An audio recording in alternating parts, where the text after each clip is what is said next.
রাজদীপদার পাঠশালা একটা নতুন অধ্যায় শুরু হচ্ছে আজকে থেকে, যেখানে আমরা পডকাস্ট চালু করছি এবং এই পডকাস্টের মাধ্যমে সপ্তাহে একটা করে আসবে পডকাস্ট, এবং আমরা এমন মানুষজনের সাথে কথা বলবো এবং মানুষজনকে আমাদের গেস্ট হিসাবে নিয়ে আসব, যাদের সঙ্গে কথা বলে তোমরা অনেক কিছু জানতে পারবে, অনেক নতুন দিগন্ত খুলে যেতে পারে।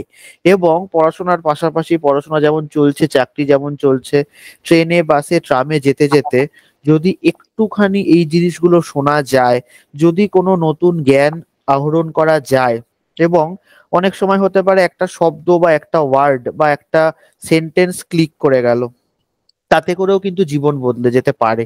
সুতরাং সেই চেষ্টা নিয়ে রাজদীপদার পাঠশালা নতুন একটা অধ্যায় শুরু হচ্ছে, যেখানে আমরা পডকাস্ট সিরিজ এবং বেশ কিছু গুরুত্বপূর্ণ টপিক নিয়ে ডিসকাস করব আউট অফ টেকনোলজি ওয়ার্ল্ড, যেগুলো আমাদের বাস্তবে কাজে লাগতে পারে।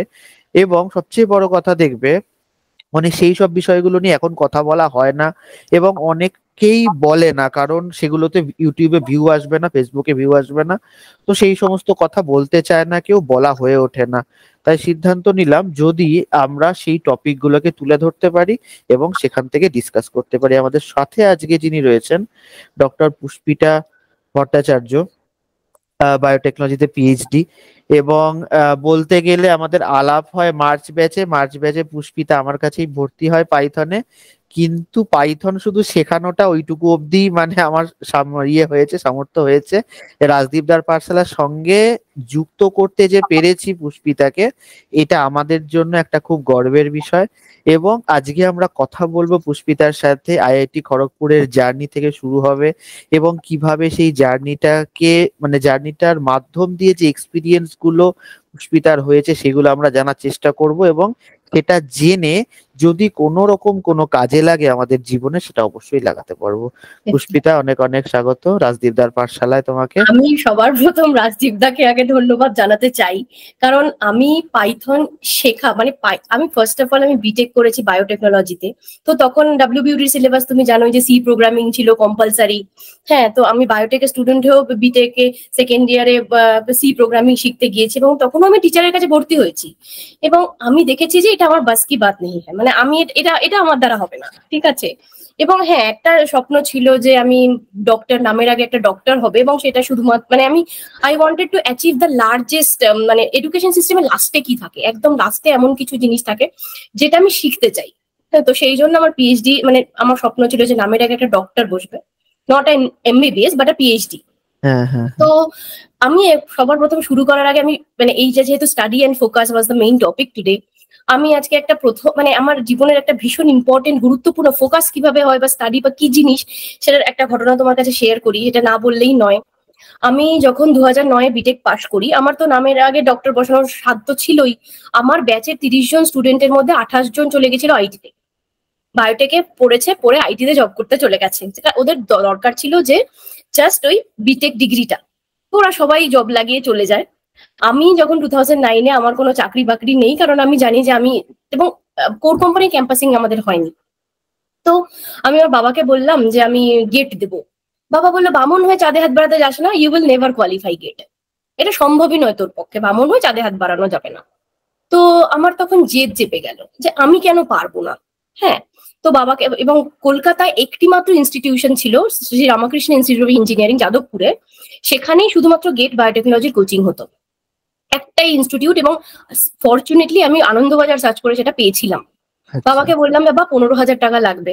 বাবা তো দিলই না, টাকাটা দিল না। বাবা বললো, তোর দ্বারা হবে না। তখন আমার বড় মামা আমার উপর ভরসা করে আমাকে 10,000 টাকা প্রথম ইনস্টলমেন্ট আর 5,000 টাকা সেকেন্ড ইনস্টলমেন্টে দিল। আমাদের তখন সাবজেক্ট ছিল লাইফ সায়েন্সেস, বায়োটেকনোলজি বলে গেটের কোনো শাখা ছিল না, লাইফ সায়েন্সেস ছিল, এক্সেল যেটাকে বলতো। তো বায়োটেক মানে কেমিস্ট্রি কম্পালসারি ছিল, তার সাথে ছিল মাইক্রোবায়োলজি আর বায়োকেমিস্ট্রি, ইলেক্টেড সাবজেক্টস। তো যখন গেটের ফর্ম বেরোয় সেপ্টেম্বর মাসে, আমি জয়েন করেছিলাম তার আগের বছর ডিসেম্বরে ওই ইনস্টিটিউটে। সিলেবাস শেষ, আই ওয়াজ সো কনফিডেন্ট যে আমি গেট ক্র্যাক করতে পারবোই পারবো। হ্যাঁ, তখন জানতে পারলাম যে যারা বিটেক করেছে বায়োটেকনোলজিতে, তাদেরকে বায়োটেক অ্যাজ এ সাবজেক্ট নিতে হবে, বিটি, এক্সেল আর বিটি আলাদা হয়ে গেছে, এমএসসি যারা করেছে তারা এক্সেল দিয়ে করবে, তাদেরটা ঠিক আছে। আমাদেরকে ইঞ্জিনিয়ারিং ম্যাথামেটিক্স কম্পালসারি করে দেওয়া হলো সেপ্টেম্বরে, ফেব্রুয়ারিতে গেট, 2010 ফেব্রুয়ারিতে গেট, সেপ্টেম্বরে আমি জানছি আমার সিলেবাস চেঞ্জ হয়ে গেছে। ইঞ্জিনিয়ারিং ম্যাথামেটিক্স কম্পালসারি, যেটা আমি ভুলে খেয়েছিলাম। ফার্স্ট ইয়ারে পড়েছিলাম ইঞ্জিনিয়ারিং ম্যাথামেটিক্স, সমস্ত রকম ভাবে ভুলে গিয়েছিলাম বায়োটেক করতে গিয়ে। এবং তার সাথে BTech second year to fourth year আমরা যতগুলো সাবজেক্ট পড়েছি, সবকটা subject, each and everything was vast topic, সবকিছু ইনক্লুডেড হয়ে গেল। সেপ্টেম্বরে জানতে পারলাম, রেজিস্ট্রেশনও করলাম। আমি এখনো বলছি আমার হাত পা ঠান্ডা হয়ে যাচ্ছে। ম্যাথসের টিচারের কাছে ভর্তি হলাম, আর ওখানে 30 নাম্বার পেতেই হবে ইঞ্জিনিয়ারিং ম্যাথামেটিক্সে। আর তারপরে বাদ বাকি তো তুমি মেন সেকশন যেরকম নেটে part A part B part C থাকে, ঠিক সেরকম part A part B part C ছিল। তো আমি বলবো তোমাকে যে এই যে ফোকাস কথাটা, এই যে শব্দটা ফোকাস, যে কেউ যখন তোমাকে বলছে তুমি পারবে না, তোমার দ্বারা হবে না, আমি তখন কিভাবে নিজেকে ট্রান্সফর্ম করেছি সেই পারবে না থেকে ইঞ্জিনিয়ারিং ম্যাথামেটিক্স এর এই পোর্শনটা ক্র্যাক করে গেটে 98 পার্সেন্টাইল পেয়ে এমএচআরডি ফেলোশিপ পেয়ে আমি এনআইটি দুর্গাপুরে এমটেকে ভর্তি হই। বাহ। তো আমি সেই সময় আমি দেখেছি যে ফোকাস কাকে বলে, এবং আমি সেই লাইফে সেই জিনিসটাকে ইমপ্লিমেন্ট করার চেষ্টা করেছি এবং পেরেছি। I was successful. আমি এরকম সময় ছিল আমার যে আমি রাত্রিবেলা মাথার করে সারাদিন ধরে একটা জিনিস পড়েছি, এবং আমার একটা ভীষণ গুড হ্যাবিট বলতে পারো যে আমি নোটস লিখি। তোমার যে ক্লাসগুলো আছে, তুমি যা যা করিয়েছো, আমি প্রচুর পরিমাণে, মানে তুমি যেরকম কথা বলছো বাংলায় যা যা বোঝাচ্ছ, আমি সেটাকে বাংলাতে পুরো অ্যাজ ইট ইজ টুকি, যাতে আমি যখন জিনিসটা ধরো অফিসের কাজের মাঝখানেও আমি যখন জিনিসটা দেখবো, তখন যেন আমার জিনিসটা মনে থাকে। আমি তখনও সেটা করতাম, এবং রাত্রিবেলা শুয়ে শুয়ে মনে করতাম যে আমি সারাদিন কি পড়েছি। আমি যখনই দেখতাম যে এই জিনিসটা আমি মনে করতে পারছি না, তখনই, এবং এটা হচ্ছে সব থেকে ইম্পর্টেন্ট কি, যে তুমি যখন যেটা মনে করতে পারছো না, একবার যদি কষ্ট করে উঠে তুমি সেটা দেখে নাও, তুমি জিন্দেগিতে সেটা আর ভুলবে না। এইটা আমি আমার লাইফে প্র্যাকটিস করেছি। কারেক্ট। একটা প্রশ্ন এখানে আসে, যেটা ম্যাথে ভয় পাওয়া। অনেক স্টুডেন্ট আমার কাছে আসে এবং কোয়েশ্চেনে তো আমার ভরে যায়, যে কোনো ফর্ম দিলেও কোয়েশ্চেনে আসে যে দাদা ম্যাথে ভয় পাচ্ছি, ম্যাথ আমার স্ট্রং না। এই স্ট্রং না, এই বিলিফটা থেকে বেরিয়ে আসবে কিভাবে? This is a disbelief. আমি তোমাকে বলছি, আমি যখন ক্লাস 7-এ, আমি তোমার এটা আমি বলি, এটাও আরো বড় ঘটনা, যে ক্লাস 7-এ আমি 6 থেকে 7 উঠতে গিয়ে অঙ্কে ফেল করেছিলাম অ্যানুয়ালে।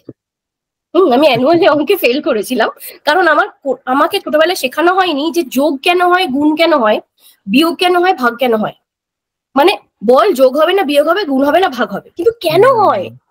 তুমি যেটা আজকে যখন আরডিপি তে ক্লাস নিচ্ছ, তুমি যখন কোন জিনিসটা কেন হয় সেটা এক্সপ্লেন করছো, ইউ মেক ইট ইন্টারেস্টিং। যখন কোনো জিনিস বোরিং মনোটোনাস হয়ে যায়, তখন আমরা কি করি, সেই জিনিসটায় ভয় পেতে শুরু করি। তখন আমার লাইফে একজন টিচার আসেন, মিস্টার আনন্দ চ্যাটার্জি। উনি আমাকে না অঙ্ককে ভালোবাসতে শিখিয়েছিলেন। ওই লাভ ক্ষতির অঙ্ক দেখলে আমার জীবনের ক্ষতি হয়ে যেত, এরকম অবস্থা থাকতো, আমার হাত পা কাঁপতো। হ্যাঁ, কিন্তু তারপরে যখন আমি ক্লাস 8-এর পর থেকে আমার রোল নাম্বার 3 হয়ে গিয়েছিল, যখন আমি 7 থেকে 8-এ উঠি, পরে আমার রোল নাম্বার ওয়াজ 3-2 এরকম থাকতো আমার রোল নাম্বার। কেন? আমি রিজনটা বুঝেছিলাম যে কেন যোগ হয়, কেন গুণ হয়, কখন আমি কোন সিচুয়েশনে যোগ করব, কোন সিচুয়েশনে আমি গুণ করব। তুমি যেটা ক্লাসে শেখাও যে এই সিচুয়েশন হলে এইটা হবে, এইটা যতক্ষণ না মানুষ বুঝবে, ততক্ষণ একটা ডিসবিলিফের মধ্যে থাকবে যে আমি অঙ্ক পারি না।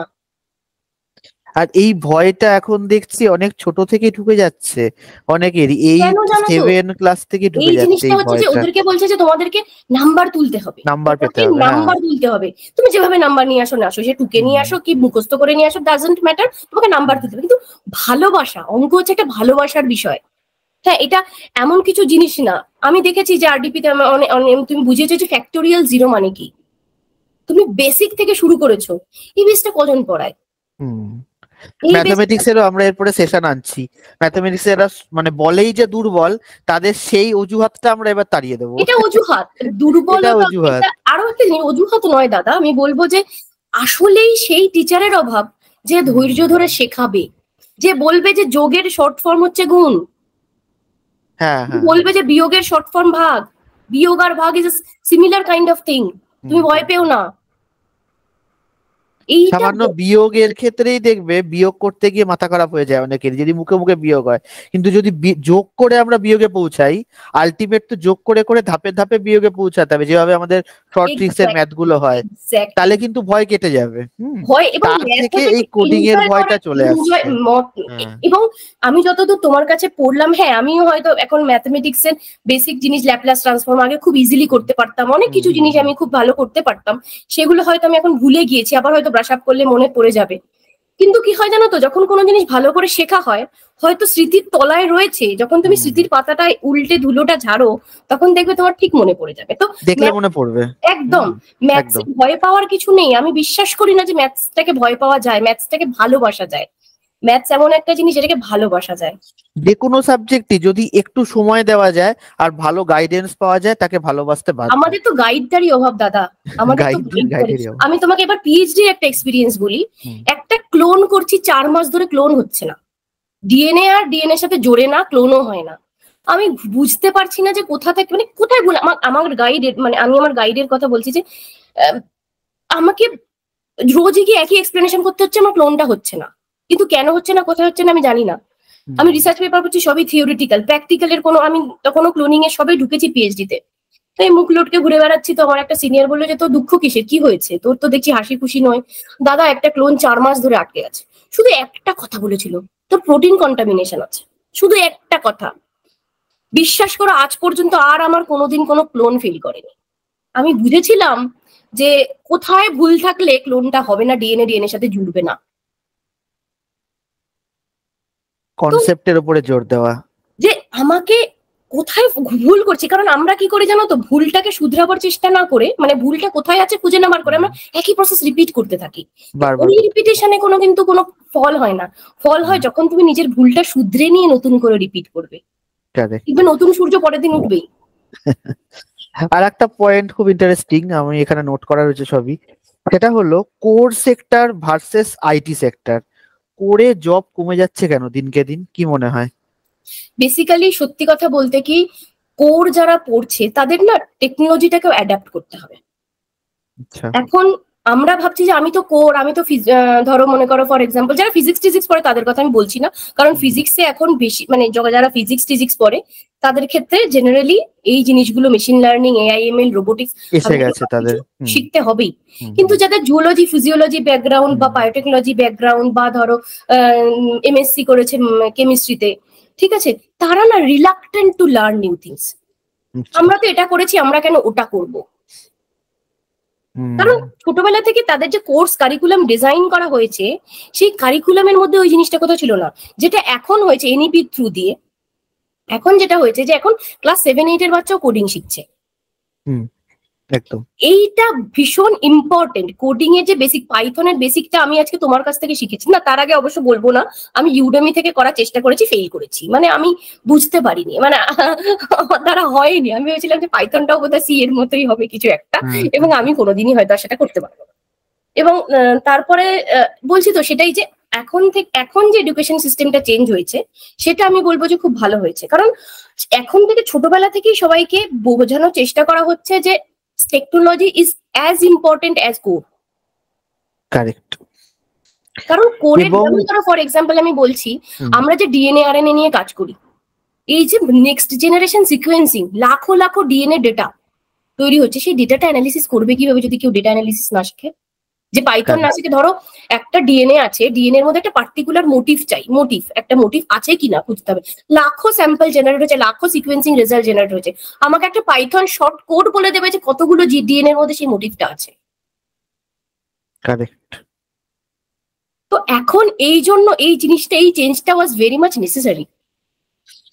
আর একটা পয়েন্ট খুব ইম্পর্টেন্ট এই কথা থেকেই উঠে এলো, সেটা হচ্ছে টিচিং প্রসেস, তাতে কিরকম পরিবর্তন আনাটা উচিত। কারণ আমার এখানে কিছু ভিউজ রয়েছে, আমি বলবো, শেয়ার করব, তোমারটা আগে শুনি। যে আমি নিজেও কলেজে পড়িয়েছি, এবং কলেজে পড়ানোর সময় আমার যেটা অভিজ্ঞতা হয়েছে টিচিং প্রসেসে, অনেকে যেটা হয়, এটাতে আমি আরো একটা এক্সাম্পল বলি তোমায়। আমি কেন বলছি যে তোমাকে তোমার পড়ানোর স্টাইল আমার খুব ভালো লাগে, ভীষণ ভীষণ ভালো লাগে, সেটা হচ্ছে যে আমি নাম করবো না, এমন একজন প্রফেসর ছিলেন আমার থেকে অনেক বয়স্ক, এবং উনি রিটায়ার্ড হয়ে ওই কলেজে জয়েন করেছিলেন এজ এ ফ্যাকাল্টি। তো আমি নিতাম হচ্ছে গিয়ে বায়োপ্রসেস টেকনোলজি, যেখানে fermentation, heat transfer, mass transfer পুরো অঙ্কের সাবজেক্ট নিতে হতো। তো আমি একটা পার্ট ওনাকে নিতে হতো, একটা পার্ট আমাকে নিতে হতো। আমার ক্লাস যদি সকাল 11টা থেকে থাকে, দেখছি 3জন স্টুডেন্ট বসে আছে, উনি ক্লাস নিচ্ছেন, আমার ক্লাসের সময় হয়ে গেছে, আমি বাইরে দাঁড়িয়ে আছি, দেখছি 3জন, এবং তারা আমাকে জানলা দিয়ে ইশারা করছে, ম্যাম আপনি বার করুন, হয়ে গেছে, এবার আর পারছি না। যেই উনি ক্লাস থেকে বেরোলে, আমি স্যারকে ইন্টারফেয়ার করলাম যে স্যার আমার ক্লাসের সময় হয়ে গেছে, আপনি একটুখানি ছেড়ে দিলে ভালো হয়। উনি চলে যাবার 60জন ক্লাস ভর্তি হয়ে গেল, 60 পিপল কেম সাডেনলি। আমি বললাম তোরা কোথায় ছিলিস? বলছে আমরাও পালিয়ে যাচ্ছিলাম, যারা 3জন ছিল তারা বলছে আমরাও পালিয়ে যাচ্ছিলাম, স্যার কলার ধরে নিয়ে এসছেন, আমরা লাইব্রেরিতে ছিলাম। বাদ বাকি 57জন লাইব্রেরিতে বসেছিল। সত্যি এবং স্যার পড়িয়ে যাওয়ার পরে সেই পার্টটাকে আমাকে আগে পড়াতো, বলতো যে ম্যাম আপনার পার্ট তো আমরা বুঝে যাব, কিন্তু ওইটা যখন পরীক্ষায় আসবে পারবো না, তো আপনি আগে ওইটা পড়ান। তো আমার মানে ওরকমই হয়ে গেছিল যে উনি যা পড়িয়ে যাবেন তারপরে আমাকে সেটা আবার রিপিট করতে হতো। তো আমার মনে হয় যে প্র্যাকটিক্যাল অ্যাপ্রোচটা খুব জরুরি।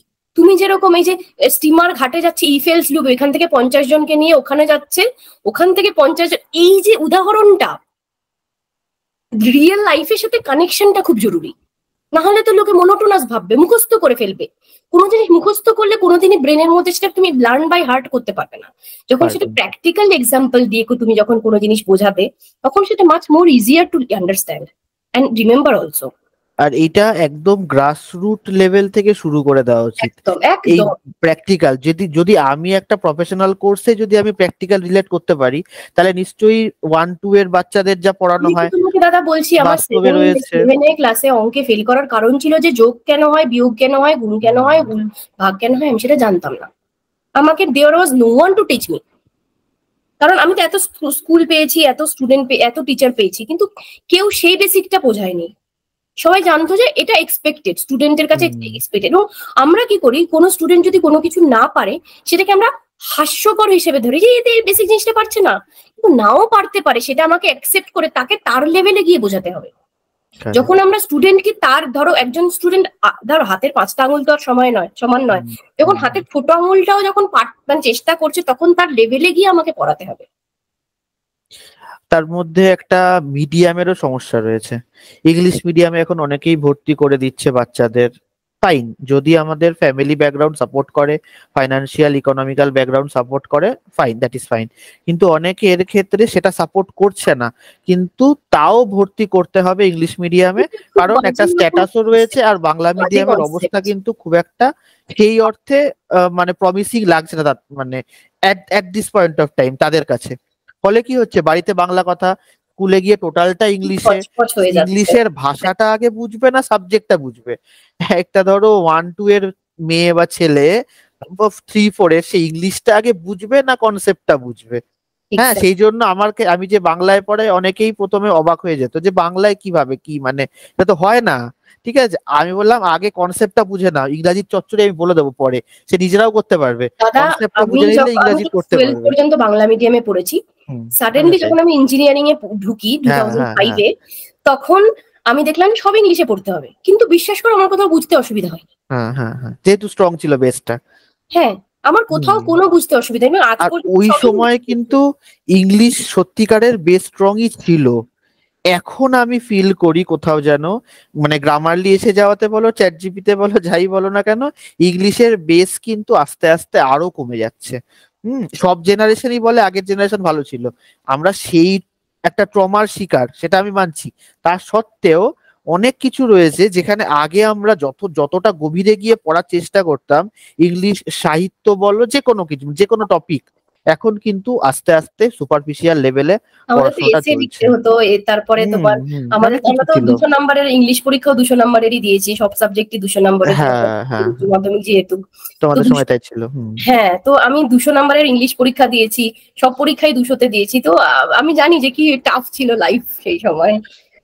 এতে করে কি বলতো, মানে আর একটা কথা এখান থেকে একটা পয়েন্ট বেরোলো, যেটা আমরা আসতাম এরপরে থার্ড পয়েন্ট আমাদের ছিল, সেটা হলো সোশ্যাল মিডিয়ার যুগ। এখন কোন রকম মানে তাকে বাদ দেওয়া যাবে না, মানে ঘুম থেকে উঠে থেকে ঘুমাতে যাওয়া পর্যন্ত সোশ্যাল মিডিয়ার আমাদের আষ্টে পৃষ্ঠে রেখেছে।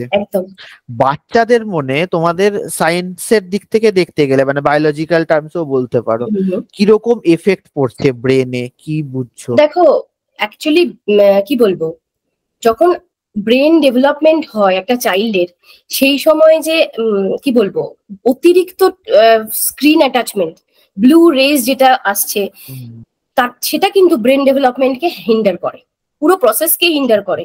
এবং আরো একটা জিনিস হচ্ছে, খুব করে যে কি কি সব চ্যানেলস গুলো আছে যেখানে তোমার ইনফোবেল, যেগুলোতে সব colour, high contrast colour use করে, এবং তাতে কি হচ্ছে, ওদের ব্রেনের উপর বেশি প্রেশার পড়ছে। এটা শুধুমাত্র বাচ্চাদের জন্য নয়, বড়দের ক্ষেত্রেও তাই, যে যখন তুমি শুতে যাবে তার 2 ঘন্টা আগে বা 1 ঘন্টা আগে স্ক্রিন টাইমটাকে অফ করে দেওয়া। সবার ক্ষেত্রে এই ব্লু রেটা ভীষণ পরিমাণে মাথাকে হ্যাম্পার করছে। কিন্তু আবার দেখবে কিছু কিছু কার্টুনস আছে যেগুলো মনোক্রোম, মানে ধরো খুব হাই কন্ট্রাস্ট ইউজ করে না, এবং আমাদের সময় যেগুলো ছিল, মোগলি টোগলি যেগুলো ছিল, সেগুলো কিন্তু অনেক বেশি বেটার ছিল রাদার দ্যান দিস।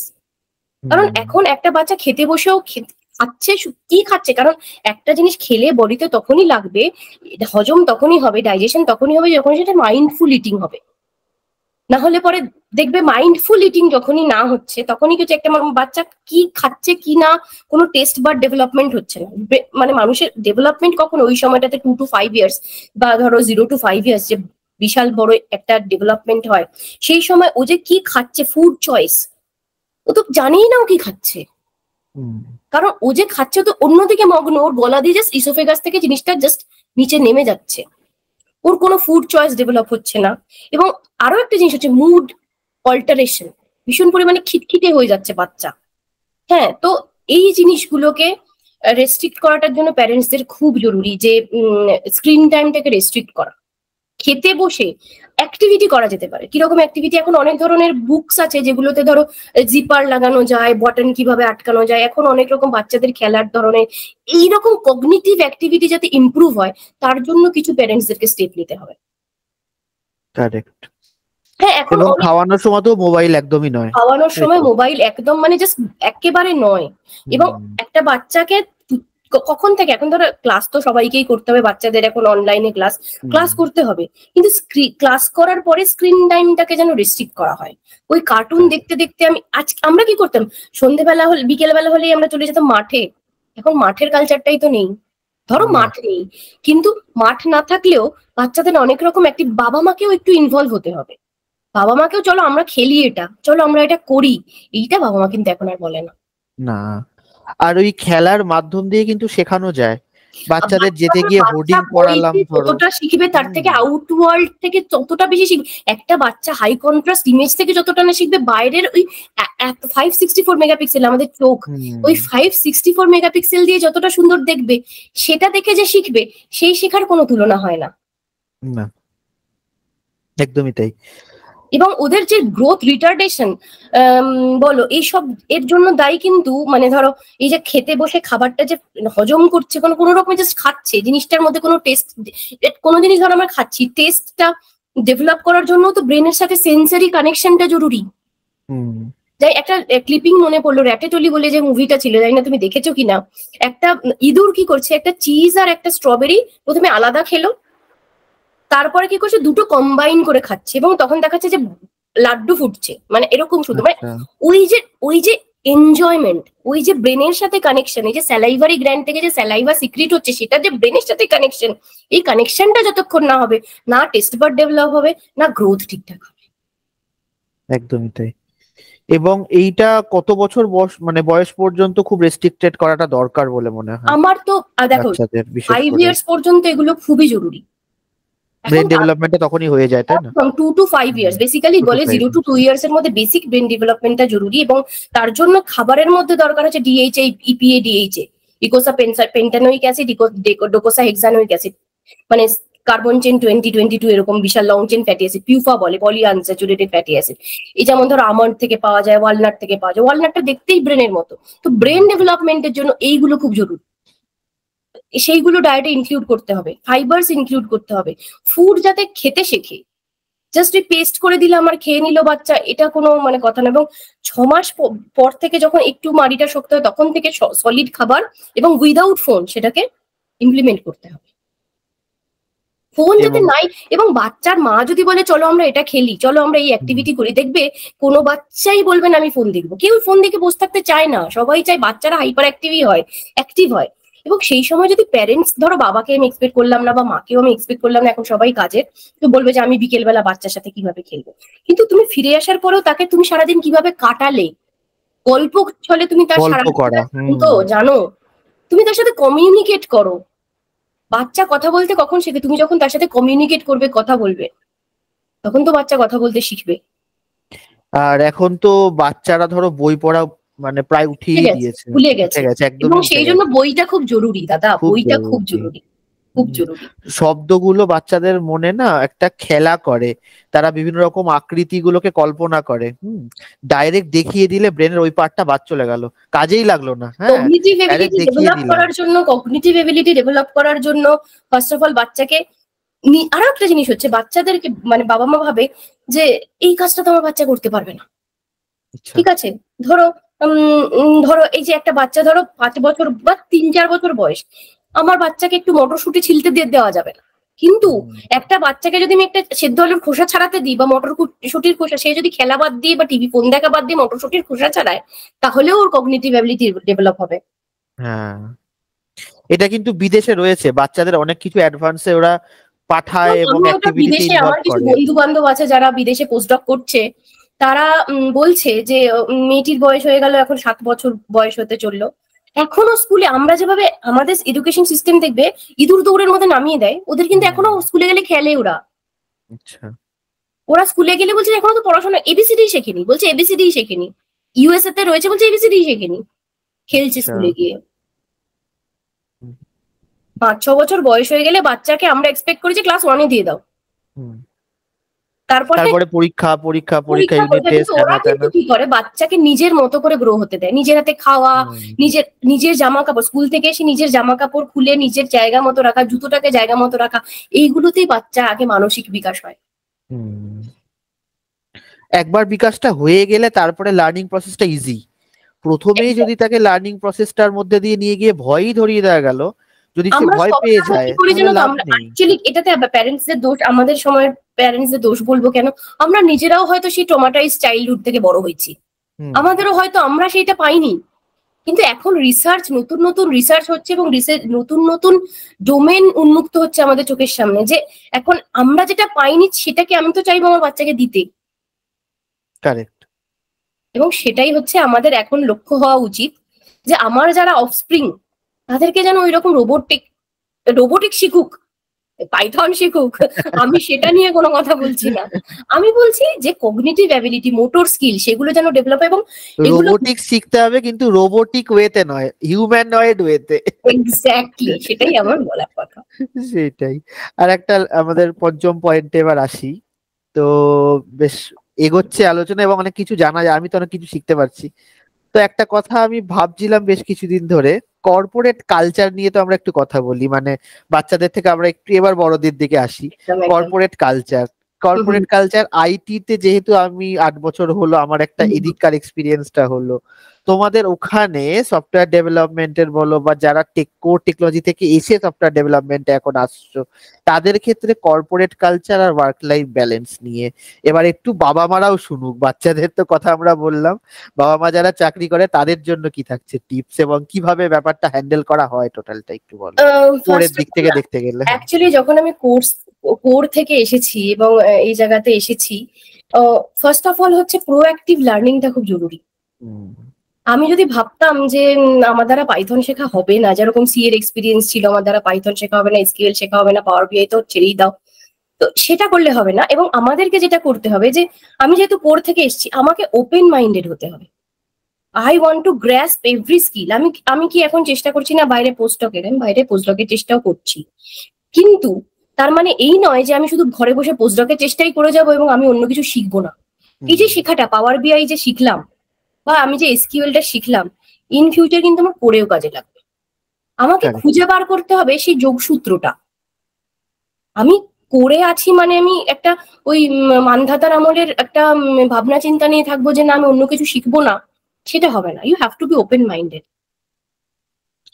যদি কন্টিনিউয়াস আমরা না লার্ন করি, তাহলে যা লার্ন করেছিলাম ভুলে যাব প্রথম কথা, আর ডাউনফল শুরু হয়ে যাবে আমাদের কেরিয়ারের। আমাদেরকে না কন্টিনিউয়াসলি লার্ন করতে হবে। স্ট্যাগনেন্ট কুড়ব্যাং হলে চলবে না, আমাদেরকে বাইরের জগৎটা কত কিছু। এবং আমার আরো একটা জিনিস, আমি আজকে আমার হাজবেন্ডের সাথে ডিসকাস করছিলাম যে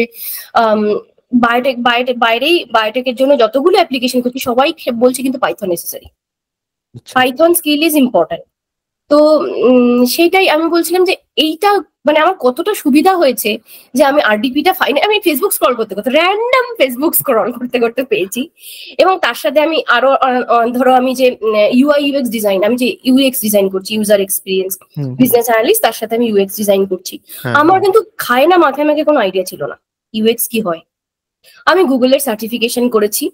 তারপরে যখন একটা অ্যাপ আমাকে কোম্পানি থেকে বলা হয়েছে যে তোমাকে একটা পোর্টাল ডিজাইন করতে হবে, it's not an website, it's a portal, complete portal. ওর মধ্যে প্রজেক্ট ম্যানেজমেন্টও থাকবে, স্টেক হোল্ডার ম্যানেজমেন্টও থাকবে, আরো অনেক রকম জিনিস আছে। তো আমি কি করলাম যে ফিগমা যে সফটওয়্যারটা, সেটাকে আমাকে শিখতে হতো। আমি ইউডেমি থেকে করে কিছু বুঝতে পারিনি, ওরা জাস্ট কিছু একটা বলে দিয়েছে। আমি ইউটিউব থেকে বসে বসে ধরে ধরে আমার একটা জিনিস করতে হবে, আমি সেই সময়টা দিয়েছি আমার। এবং তারপরে দেখেছি যে ইটস ভেরি মাচ ইন্টারেস্টিং। যখন আমরা জিনিসটা দূর থেকে দেখছি, যখন আমি প্রথম যখন আমি পিএইচডি শেষ করার পরে যখন আমি বলেছিল যে তোমাকে এটা করতে হবে, যতক্ষণ না পাচ্ছ ঘরে বসে থেকো না, তুমি পেলে তো যাবেই, যতক্ষণ না পাচ্ছ ততক্ষণ ইউটিলাইজ ইউর স্কিল, চেষ্টা করো, নতুন জিনিস শেখো।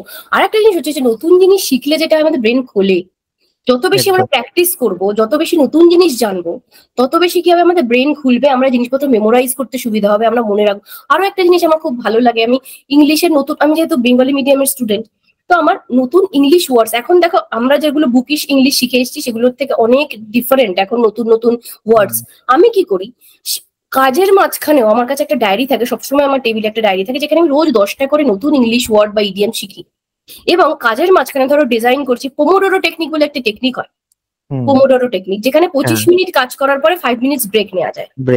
এই ব্রেকের মধ্যে আবার কিন্তু ফেসবুক স্ক্রলিং নয়, এই ব্রেক মানে হচ্ছে যে অন্য একটা কিছু জাস্ট দেখে নাও, ঠিক আছে? কারণ কি, ধরো মনে করো তুমি 25 মিনিট কাজ করার পরে ধরো 5 মিনিটই ফেসবুক খুললে বা সোশ্যাল মিডিয়ায় গেলে, সেইখান থেকে কনসেন্ট্রেশনটাকে ব্যাক করতে আবার 15 মিনিট সময় লাগে। আচ্ছা, এটা ব্যাপার যে তুমি যে কনসেন্ট্রেশন নিয়ে কাজটা করছিলে, একটা ধরো পেজ বানালে, তারপরে ভাবলে আমি 5 মিনিট গ্যাপ দিই, তুমি যদি সেই সময় ফেসবুক করো তাহলে আবার 15 মিনিট লাগবে তোমার সেই কনসেন্ট্রেশন ব্যাক করতে। কারেক্ট। হ্যাঁ, তো তুমি সেখানে কি করবে, আরো 5 মিনিট তুমি নতুন যে 5খানা ওয়ার্ড শিখেছো সকালবেলা ঘুম থেকে উঠে, সেইটাকে রিভাইজ করে নাও, বারবার দেখা, বারবার। এই যে পাইথনের তুমি যে কোর্সগুলো, মানে তুমি যে তোমার যে রেকর্ডেড ভিডিও, সেগুলো আমি কি করি, মাঝে মাঝে দেখি, যখন খুব বোর লাগে, তখন ধরো আর মাথার যন্ত্রণা করছে, এবার একটু অন্য কিছু করতে হবে, তখন আমি কি করি, ওই ভিডিও দেখি। আচ্ছা, আমি খাতা, আমার সামনেই খাতা আছে, আমি খাতার নোটস বানিয়ে রেখেছি, তোমার কথা আমি লিটারালি কোট দিয়ে লিখে রেখেছি, এইখানটা এরকম বলেছে, আমি সেইগুলো দেখি। কারেক্ট। এবার একটা সম্পূর্ণ অন্য অ্যাসপেক্টে যাব, লাস্ট আমাদের অ্যাসপেক্ট, সেটা হলো যে আর্থসামাজিক পরিস্থিতিতে আমরা এখন দাঁড়িয়ে রয়েছি সবাই মিলেই, সেখানে মানে যথেষ্ট ফাইন্যান্সিয়ালি চাপ রয়েছে সকলেরই। তার মাঝে একটা ঘটনা ঘটলো, সেটা হলো রিচার্জ প্ল্যান গুলো সব বেড়ে গেল হঠাৎ করে। তাতে আমি খুব ব্যথা পেয়েছি, মানে মর্মাহত হয়েছি বিশেষ করে। কারণ কি বলতো, গ্রামের দিকে রয়েছে, শহরেও সবাই বড়লোক তা তো নয়, তারা আরডিপির সাহায্য নিয়ে বা বাইরেও যে কোনো জায়গায় ফ্রিতেও আমার অনেক মানে রয়েছে, ভিডিও রয়েছে, ইউটিউবে তো প্রচুর রয়েছে, সেগুলো নিয়ে পড়তো। এবার হঠাৎ করে যদি প্রাইস বেড়ে যায়, তাহলে তাদের যথেষ্ট একটা প্রবলেমের জায়গা। আর হতেও পারে আমরা আরো পোটেনশিয়াল কারোর কাছে পৌঁছাতে পারতাম, বা ইউটিউব তাদের কাছে পৌঁছাতে পারতো, শুধুমাত্র রিচার্জ প্ল্যান বেড়ে যাওয়ার ফলে তারা আর সেটা জ্ঞানটা পেল না, তারা নলেজটা থেকে বঞ্চিত হলো। ঠিক আছে, তো এইটা নিয়ে আমরা চেষ্টা করব এডুকেশন সিস্টেমটাকে টোটালটাকে কম প্রাইসের মধ্যেই রাখার, এবং ইকোসিস্টেমটাকে যেন সেইভাবে তৈরি হয়। এটা নিয়ে কি মত, মানে কি মনে হচ্ছে? এর থেকে ভালো কিছু আর হতে পারে না দাদা। 250 রুপিজে পাইথন কেউ শেখাবে না, নো ওয়ান। ইভেন তুমি যদি ধরো ইউডেমির একটা ইউডেমি, তো হ্যাঁ ইউডেমিরই, তুমি যদি পার মান্থের প্ল্যান নাও তাহলেও 799 টাকা পড়বে। 799 টাকায় তুমি যদি পাইথনের কাজের মাঝখানে ওয়ার্ক ব্যালেন্স করে পুরো পাইথনের কোর্সটা করতে পারলে তো ওয়েল অ্যান্ড গুড, কিন্তু তারপর সেটাতে ফিরে যাওয়া, আর যায় না, আবার তোমাকে 799 টাকা দিতে হবে, দিয়ে তারপরে গিয়ে তোমাকে আবার কাজটা করতে হবে, আবার দেখতে হবে সেই ভিডিওস গুলো। এখন তোমার আরডিপির যেটা সুবিধা, যেটা আমি বলবো যে it's a blessing two students, যারা নিউ স্টুডেন্টস যারা আসবে, যারা জানতে চাইছে পাইথন, বা যারা নিজেরা কেরিয়ারে এগোতে চাইছে, যে ধরো মনে করো 4 মাসের কোর্সে 250 রুপিস ইন্টু 4 মানে 1000 রুপিস, 1000 রুপিস এর lifetime access, lifetime counselling, lifetime guidance, no one will give you. And আমি না জানো তো সত্যি বলছি, যেদিনকে আমার পাইথনের লাস্ট ক্লাস ছিল, I was literally about to cry, যে আমি আর সেই লাইভ সেশন, এবং আজকে আমি ভেরি হ্যাপি যে তোমাকে আমি আবার ফেস টু ফেস দেখতে পাচ্ছি। মানে I am very seriously very happy যে মানে এইরকম ভাবে শেখানো, এটা মানে এটা সাধারণ, মানে সত্যি বলছি you are very very talented এবং ব্লেসড, বলবো তুমি ব্লেসড যে তুমি এইভাবে মানুষকে শেখাতে পারো। কারণ শেখানোটা যে কেউ গুরু হতে পারে না, মানে পড়াশোনা মানে দেখো গুরু কাকে বলে জানো? গুরু হচ্ছে যে অন্ধকার থেকে আলোয় নিয়ে যায়, গুরু। গুকার অন্ধকার অষ্ট, অন্ধকার থেকে যে আলোতে নিয়ে যায় সেই হচ্ছে গুরু। যে কেউ পড়াতে বসালেই গুরু হয়ে যায় না, হাতে একটা বেদ থাকলেই গুরু হয়ে যায় না। গুরু এমন কেউ যার কাছে মাথা এমনিই নত হয়ে আসবে। এবং আমি বলবো যে তুমি মানুষের কাছে সেই জিনিসটাই হয়েছ। না, আর এত মানুষের ভালোবাসা পাবো সেটা আমি ভাবিনি যখন স্টার্ট করেছিলাম। আমি মনে হচ্ছিল ঠিক আছে আমি আমার মতো পড়াবো, যদি কারো উপকার হয় হবে। আমি নিজে ভাবিনি যে এরকম একটা টিচারও হয়, মানে এরকম টিচারও হয়, সিরিয়াসলি। মানে আমি বলবো তো যে যারা শিখবে, আমি আরো যারা স্টুডেন্টরা আসবে তাদের কাছে আমার একটাই কথা, যে তুমি লস করবে না, তুমি নতুন কিছু বাড়ি নিয়ে যাবে, মানে হাসতে হাসতে তুমি কোডিং শিখতে পারবে। নট অনলি কোডিং, তুমি কেরিয়ার গাইডেন্স পাবে, তুমি সব রকম গাইডেন্স, একটা নতুন মানুষ হয়ে ওঠার জন্য সব রকম গাইডেন্স তুমি এখান থেকে পাবে। And thank you very much for this platform. Thank you. এবং একটা সুন্দর কনভারসেশনের মাধ্যমে অনেক কিছু অ্যাসপেক্ট আমরা কভার করার চেষ্টা করলাম। পরবর্তী এপিসোডে আরো অন্য একজনকে নিয়ে আসার চেষ্টা করব আমরা, এবং তাদের সাথে কথা হবে। পুষ্পিতা, অনেক অনেক ধন্যবাদ তোমাকে। অনেক ধন্যবাদ তোমাকে করার জন্য। বাইরে তোমার পোস্টডকের যেটা রয়েছে, অ্যাপ্লিকেশন রয়েছে, সেটা অ্যাপ্রুভ হয়ে যাক এবং তুমি একটা ভালো জায়গায় প্রতিষ্ঠিত হও, এই আশা রয়েছে। তারপরে আমরা অ্যাব্রড থেকে একটা পডকাস্ট করব সেম ভাবেই। এখন ব্যাঙ্গালোরে, তাই তো? এখন ব্যাঙ্গালোরে, ওকে ওকে, ঠিক আছে ঠিক আছে, ভালো থেকো পুষ্পিতা, অনেক অনেক ধন্যবাদ। নমস্কার।